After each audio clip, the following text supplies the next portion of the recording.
হরে কৃষ্ণ। প্রশ্নোত্তরে কথামৃত। আজকের প্রশ্ন, নির্জনে ঈশ্বরের নাম জপ কেন? এই প্রশ্নের উত্তরে ঠাকুর শ্রী রামকৃষ্ণ বলেছেন, নির্জনে তার চিন্তা ও নাম করতে বলছি কেন?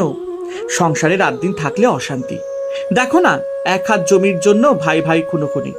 শিখরা বলে জমি, জড়ু আর টাকায় তিনটির জন্য যত গোলমাল অশান্তি। ঈশ্বরের নামে মানুষ পবিত্র হয়, তার নাম কীর্তন অভ্যেস করতে হয়। আমি যদু মল্লিকের মাকে বলেছিলাম, যখন মৃত্যু আসবে তখন সেই সংসার চিন্তাই আসবে, পরিবার ছেলেমেয়ের চিন্তা, উইল করবার চিন্তা, এসব আসবে, ভগবানের চিন্তা আসবে না। উপায় তার নাম জপ, নাম কীর্তন অভ্যাস করা। এই অভ্যাস যদি থাকে, মৃত্যুর সময় তার ওই নাম মুখে আসবে। বিড়াল ধরলে পাখির ক্যাঁ ক্যাঁ বুলিয়ে আসবে, তখন আর রাম রাম হরে কৃষ্ণ বলবে না। মৃত্যুর সময়ের জন্য প্রস্তুত হওয়া উচিত বা হওয়া ভালো। শেষ বয়সে নির্জনে গিয়ে কেবল ঈশ্বর চিন্তা ও তার নাম করা। হাতি নিয়ে যদি আস্তাবলে যায়, তাহলে আর ধুলো কাদা মাখতে পারে না। তবে সংসারের কি উপায় নাই? হ্যাঁ, অবশ্য আছে।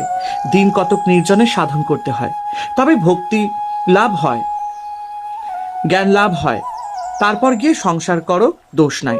যখন নির্জনে সাধন করবে, সংসার থেকে একেবারে তফাতে যাবে।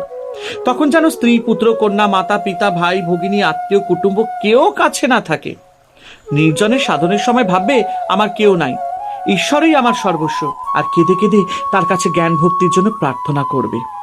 যদি বলো কতদিন সংসার ছেড়ে নির্জনে থাকবো, তা একদিন যদি এই রকম করে থাকো সেও ভালো, 3 দিন থাকলেও আরো ভালো, বা 12 দিন, 1 মাস, 3 মাস, 1 বৎসর, যে যেমন পারে।